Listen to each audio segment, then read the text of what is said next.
한국의 의료가 세계적으로 유명한 이유는 다양합니다. 의료보험 체계의 잘 정비된 구조가 큰 장점 중 하나이지만 이외에도 다른 많은 이유들이 있습니다. 한국의 의료 수준은 세계적으로 비교해도 우수하며 의료 서비스의 품질이 뛰어나기 때문에 국제적으로 많은 사람들이 찾는 것입니다. OECD 통계에 따른 1인당 의료비 지출액의 국가별 순위를 보면 1위 미국 12,318달러, 2위 독일 7,383달러, 3위 스위스는 7,179달러입니다. 반면 한국은 3,914달러로 22위를 차지하며 중간 수치를 보여주고 있습니다. 하지만 이렇게 가격 부담이 없다는 점 이외에도 큰 장점이 있습니다. 한국의 의료 수준은 저렴한 병원비뿐만 아니라 탁월한 품질과 기술력으로 인해 인정받고 있습니다. 실제로 한국의 의사들은 세계적으로도 높은 평가를 받고 있으며 특정 수술이나 치료 방법에서는 전 세계에서 유일하게 가능한 경우도 있습니다.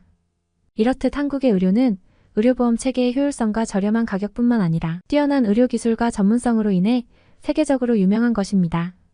이런 이유 때문에 많은 사람들이 한국의 의료를 찾고 높은 수준의 치료를 받을 수 있습니다. 다른 선진국의 최고 수준 병원에서도 치료가 어려워 포기한 환자들이 한국의 병원을 찾아오는 경우가 있습니다. 이러한 경험담은 실제로 존재하며 환자들이 주치의의 권유에 따라 한국의 병원을 찾아가서 성공적인 치료를 받은 사례들이 있습니다. 이는 한국 의료의 위상과 기술력을 보여주는 사례로 평가됩니다. 지금부터 독일에 사는 유명한 기업가가 독일을 버리고 한국으로 오게 된 사연을 알려드리겠습니다. 안녕하세요. 저는 독일 베를린에 살고 있는 샤를로트 그루베라고 합니다. 저희 부모님을 돌보면서 독일 의료 시스템에 대한 착각을 깨닫게 된 이야기를 해보겠습니다. 몇 년 전까지만 해도 독일이 정치, 문화, 경제, 의료 등 모든 면에서 세계 최고의 나라인 줄 알았습니다. 그러나 아버님께서 병에 걸리신 후 그 생각이 틀렸음을 깨달았습니다. 실제로 저희 아버님은 한국의 의사분들 덕분에 살아나셨고 그 이후로 저는 여러 기부 활동과 봉사를 통해 한국의 의료를 널리 알리고 있습니다. 저는 독일 베를린에서 연로하신 부모님을 돌보면서 살고 있었습니다. 저는 50대였고 부모님은 거의 80대이셨기 때문에 많은 돌봄이 필요했습니다. 평소 운동을 즐겨 하시던 부모님은 워낙 건강하셨으나 나이가 들면서 건강이 약해지시는 것을 목격하였습니다. 어느 날부터 아버님께서 상복부 통증이 있으시고 소화가 잘 안 된다고 하셨습니다. 또한 체중도 몇 달 사이에 심하게 빠지셔서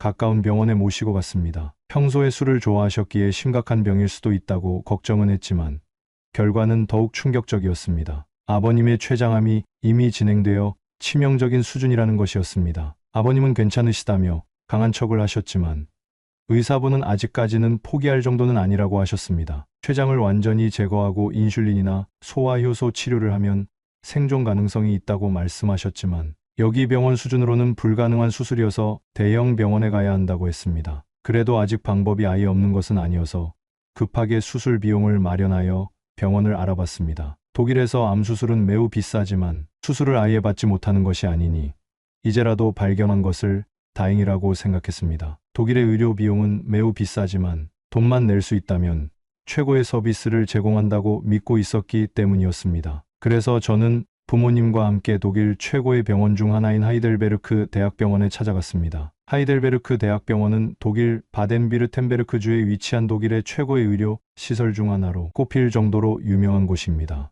이 병원은 매우 높은 수준의 의료 치료와 연구로 국제적으로도 평가받고 있습니다. 그래서 저는 의사들이 최선을 다해 수술을 해줄 것이라고 생각했습니다. 저희는 의학 교수로도 활동하고 계시는 유명한 의사분을 찾아갔는데 그분은 많은 비용을 지불하고 찍은 검사들을 이것저것 확인하시더니 어두운 표정으로 이렇게 말했습니다. 죄송하지만 아버님의 췌장 쪽 혈관 상태가 생각보다 좋지 않아서 수술이 불가능해 보입니다. 40년을 넘게 수술을 해온 경험으로 말씀드리면 수술 중 사망하실 위험이 커 보입니다. 그 말을 들은 저는 절망에 빠졌습니다. 이런 말을 듣기 위해서 힘들게 돈을 마련하여 최고의 병원을 찾아온 게 아니었는데 말이죠. 하지만 독일에서 최고의 경력을 자랑하는 의사마저 불가능하다고 하니 체념할 수밖에 없었습니다. 이대로 그냥 포기하는 수밖에 없나 싶었습니다. 낙담하고 있는 저에게 의사분이 다른 병원을 소개해 주시겠다며 그곳으로 가보라고 말씀하셨습니다. 저는 독일의 다른 유명한 병원 같은 곳을 추천해 줄 것으로만 알았는데 실제로 저희가 찾은 곳은 독일이 아닌 뜻밖의 주소였습니다. 제가 추천받은 곳은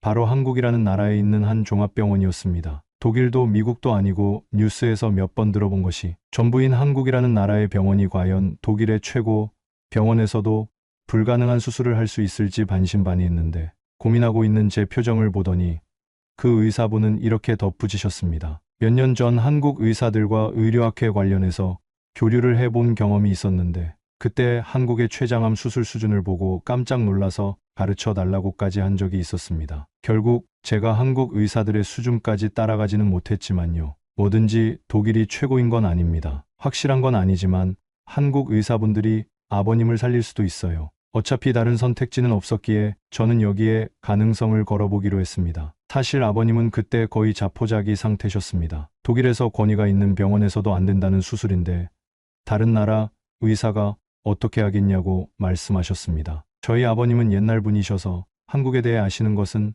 한국 전쟁밖에 없었고 불과 수십 년 전에 전쟁으로 쑥대밭이 됐던 나라의 의사가 독일 최고 의사도 못하는 수술을 어떻게 하냐며 반신반의하셨습니다. 하지만 저는 딱 한 번만 가서 상담을 받아보자고 아버님을 설득했고 결국 가능할지 불가능할지 모르는 수술을 위해 지구 반대편에 한국으로 비행기를 타고 날아갔습니다. 그렇게 저희는 한국의 인천공항에 내렸는데 그때부터 아버님은 깜짝 놀라셨습니다. 독일 공항보다도 인천공항이 훨씬 규모가 크고 웅장했기 때문이었습니다. 한국전쟁 시절밖에 모르시던 아버지셨으니 더욱더 놀라셨던 겁니다. 사실 저도 한국에 와본 적이 없었으니 거대한 규모의 공항을 보고 내심 놀랐습니다. 저희는 공항에서 택시를 타고 곧바로 병원으로 향했습니다. 한국 의사들은 대체로 모든 암 수술에 능통하지만 특히 그 병원이 췌장암 수술에서 최고라고 하였습니다. 도착하자마자 모든 검사를 받고 설명을 들으며 저는 하마터면 담당 의사에게 돌팔이 아니냐며 화를 낼 뻔했습니다. 담당 의사분께서 CT 등 다른 여러 가지 검사 결과를 확인하시더니 수술이 불가능하다던 독일 의사와는 정반대로 이 정도면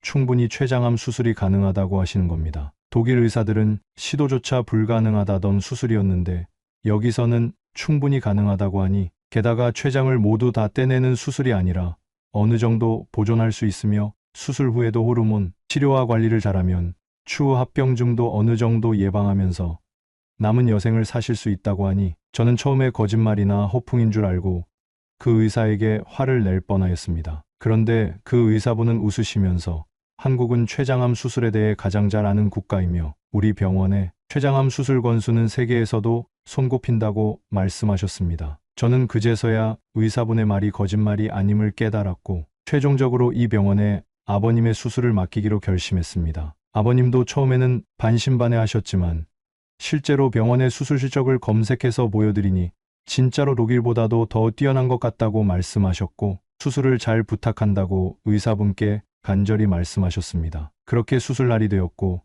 저는 수술대에 누워 계신 아버님의 모습을 보며 마음속으로 꼭 수술이 성공적으로 마치기를 수십 번 기도했습니다. 수술은 12시간이 넘는 시간 동안 계속되었고 저는 긴장감에 아무것도 먹지 못한 채로 결과를 기다렸습니다. 13시간 정도 흘렀을 때쯤 수술이 완료되었고 담당 의사분이 굉장히 지친 기색으로 나오셨습니다. 오랜 수술로 인해서 지쳐 보이셨지만 얼굴은 웃고 계셨습니다. 의사분의 표정을 보자마자 저는 좋은 예감이 들었습니다. 아니나 다를까 저에게 오셔서 이렇게 말씀하시더군요. 수술은 예상대로 무사히 끝마쳤습니다. 췌장암이 췌장 머리 부위에 집중되어 있어서 일부만 절제하였으며 개복해서 확인한 결과 암 조직이 퍼진 곳도 없어서 추후 꾸준히 관리하시면 완치가 되실 겁니다. 연세가 있으셔서 마취가 풀리는데 조금 시간이 더 걸리겠지만 깨어나시면 수술이 잘 됐다고 전해주세요. 저는 그 말을 듣자마자 눈물을 흘리며 정말 감사하다고 고개를 숙였습니다. 처음에는 독일 의사들도 못하겠다는 난이도의 수술을 어떻게 하겠냐고 무시했었는데